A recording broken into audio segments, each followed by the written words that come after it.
We're looking at the changes that are going to come into effect on the 24th of August. Two new pathways that are going to affect construction and help trade workers get through. This will help to avoid the AEWV stand down period. So all AEWV holders, so work visa holders, are going to face a stand down period of 12 months. They'll be out of the country shortly, unless they can apply for a different type of visa or apply for residency.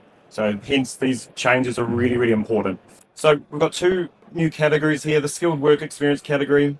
These are both under the SMC, so the skilled migrant category that we've already got. And these are just kind of split off from there. A skilled work experience pathway requires 3 years of directly relevant work experience plus 2 years of New Zealand skilled work experience paid at $38.50 per hour. So 1.1 times the national median wage. That employment has to be in scale 1 to 3, which is skilled. So they must be in a skilled occupation and they must not be on the red list. So we've got a red list there, only a few occupations on there, can't be on there. But this category doesn't have an occupation list, so it's suitable for pretty much everybody except for the red list.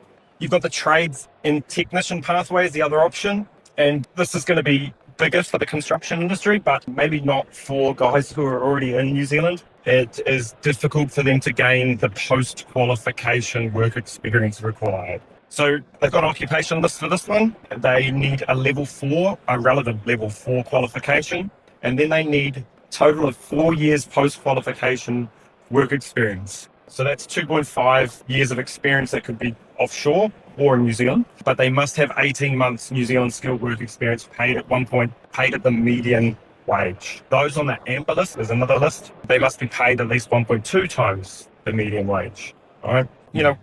Tone's talked a lot about that recruitment.